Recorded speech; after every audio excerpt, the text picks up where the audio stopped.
Assalamualaikum warahmatullahi ta'ala wabarakatuh. Alhamdulillahi rabbil alamin. Wassalatu wassalamu ala ashrafil anbiya'i wal mursalin wa ala alihi wa sahbihi wa man da'a bi da'watihi ajma'in.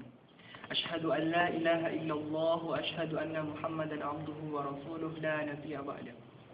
Qala Allah ta'ala fi kitabihil karim, a'udzu billahi minasy syaithanir rajim. In ahsantum ahsantum li anfusikum wa in asa'tum falaha. Shadaqallahul azim. Amma ba'd. Alhamdulillahirabbil alamin.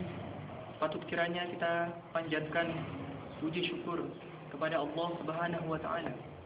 Karena sampai saat ini kita masih terus diberikan nikmat yang luar biasa oleh Allah Subhanahu wa taala. Salah satunya adalah kita masih diberikan kesempatan untuk kembali merasakan dahsyatnya bulan yang penuh mubarakah ini, untuk kembali menjalani puasa di bulan Ramadan. Kedua kalinya, salawat ma'asalamullah mudah-mudahan tetap mengalir deras ke haribaan Nabi besar Muhammad sallallahu alaihi wasallam.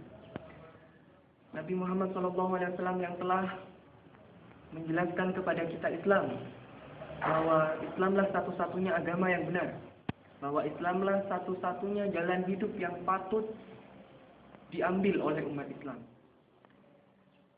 Dan kita berdoa kepada Allah Subhanahu wa taala, semoga jalan hidup yang kita pilih ini, pedoman hidup yang telah kita yakini ini senantiasa melekat dalam jiwa kita, dalam hati kita sampai ajal menjemput kita nanti. Amin amin Allahumma. Saudara-saudaraku kaum muslimin yang dimuliakan Allah, alhamdulillah hari ini kita telah memasuki hari ke-21 di bulan Ramadan. Kita telah memasuki 10 hari terakhir di bulan Ramadan. 10 hari terakhir di bulan Ramadan ini kita kenal sebagai hari pembebasan hamba dari api neraka. Oleh karenanya, setelah sampai 21 hari ini kita berpuasa, sudahkah kita mengoreksi puasa kita? Sudahkah kita mengintrospeksi diri kita? Sudahkah kita berpuasa dengan benar? Atau kita hanya menahan haus dan lapar saja? Karena kata Rasulullah SAW, "Kam min sha'imin laisa lahu min siyamihi illa al-ju' wal 'atsy." Banyak dari orang-orang yang berpuasa, tapi tidak mendapatkan apa-apa dari puasanya kecuali hanya mendapatkan rasa lapar dan haus. Tentu kita berharap agar puasa yang kita jalani selama 21 hari ini merupakan puasa yang benar-benar membuahkan pahala, membuahkan kebaikan. Tidak hanya sebatas menahan rasa haus dan lapar saja.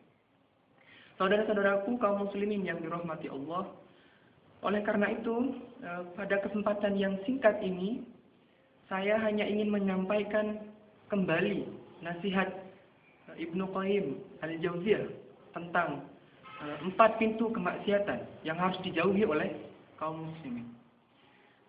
Dengan harapan, setelah kita mengingat kembali nasihat Imam Ibnu Qayyim al-Jauziyah ini, kita masih terus bisa meningkatkan kualitas puasa kita dalam 10 hari terakhir ini. Imam Ibnu Qayyim al-Jauziyah berwasiat kepada umat Islam dalam kitabnya bahwa ada 4 pintu dosa, ada 4 pintu kemaksiatan yang itu harus diwaspadai oleh. Pintu yang pertama adalah al-lahadzat atau pandangan pertama. Saudara-saudaraku kaum muslimin yang dirahmati Allah, pandangan ini merupakan tempat bermulanya perbuatan. Artinya, setelah kita memandang sesuatu, maka akan timbul dalam benak kita, akan timbul dalam pikiran kita sesuatu itu. Maka oleh karena itu, Ibnu Qayyim al-Jauziyah mengingatkan kepada kita bahwa salah satu pintu maksiat ini adalah pandangan pertama. Rasulullah SAW dalam hadis yang diriwayatkan oleh Imam Ahmad bersabda bahwa pandangan itu adalah racun dari panah-panah iblis.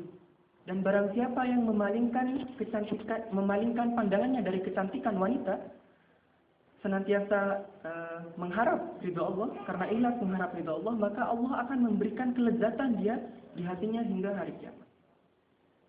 Artinya apa?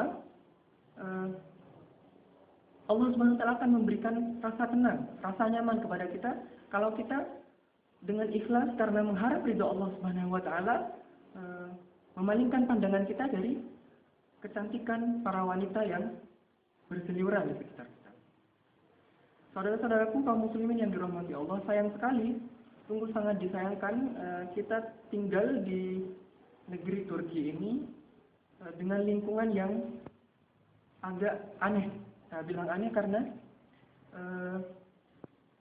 para muslimah mereka memeluk agama Islam, tapi sayang sekali mereka susah menjaga auratnya. Akhirnya kawan-kawan, saudara-saudara kita juga kesusahan menjaga pandangannya.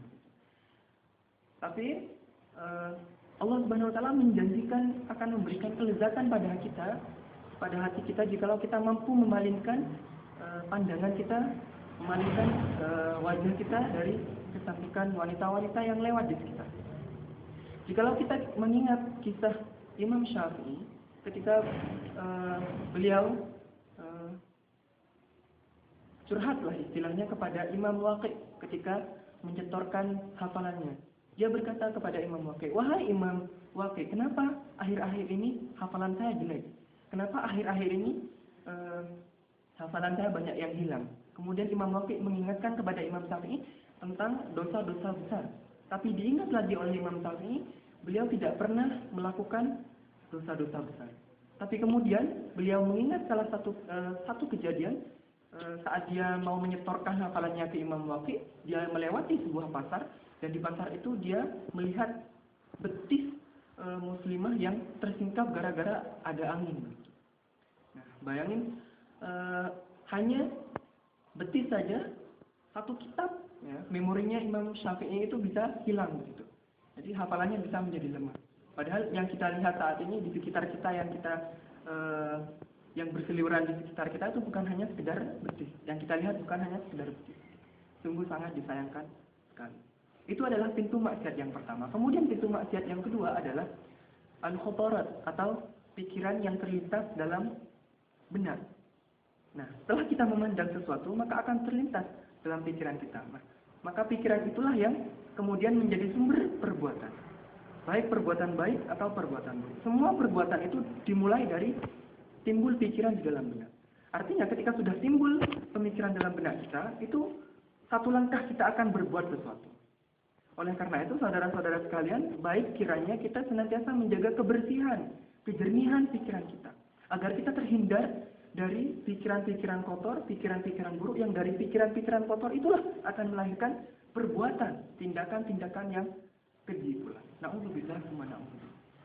Kemudian, pintu maksiat yang ketiga adalah ungkapan yang diucapkan. Oleh karena itu, Allah Subhanahu wa taala berfirman dalam Al-Ahzab ayat 70 sampai 71, A'udzu billahi minasyaitonir rajim. Ya ayyuhalladzina amanu qulu qawlan sadida yuslih lakum a'malakum wa yaghfir lakum dhunubakum. Wa may yuti'illaha wa rasulahu faqad faza fawzan 'azima. Artinya, wahai orang-orang yang beriman, qulu qawlan sadida, berkatalah perkataan yang benar. Itu perintah Allah. Kita diperintahkan oleh Allah untuk hanya berkata dengan perkataan yang benar. Kemudian Rasulullah SAW juga bersabda, "May yu'minu billahi wal yawmil akhir falyaqul khairan aw liyasmut." Barang siapa yang beriman kepada Allah dan hari akhir, maka hendaklah berkata yang baik atau diam. Kemudian pintu maksiat yang terakhir yang dikatakan oleh Ibnu Qayyim al-Jauzi adalah al-khutuwat atau langkah yang nyata. Artinya, ketika kita sudah melangkah untuk melakukan perbuatan yang buruk, untuk melakukan tindakan yang keji, itulah berarti pintu kemaksiatan itu sudah benar-benar terbuka lebar di depan.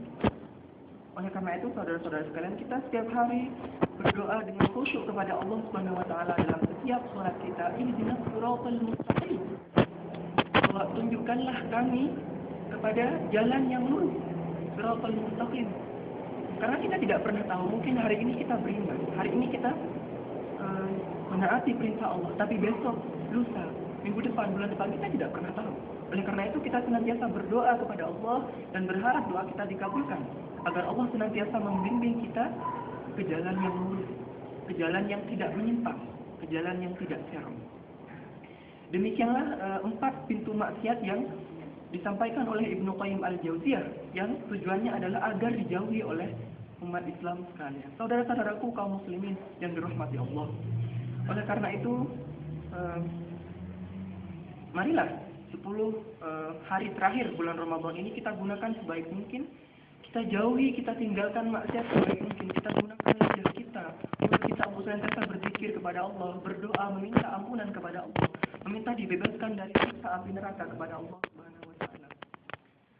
Semoga penjelasan singkat ini berguna bagi saya sendiri dan kita semua, umat Islam semuanya, agar senantiasa bisa meningkatkan kualitas iman, kualitas ibadah kepada Allah Subhanahu wa taala untuk menyongsong kemenangan nanti ketika fajar Syawal telah terbit. Itu saja yang dapat saya sampaikan, kurang dan lebihnya mohon maaf. Usikum wa nafsi bitaqwallah, wallahu al-wasiq ila aqwamit thoriq. Wassalamu alaikum warahmatullahi wabarakatuh.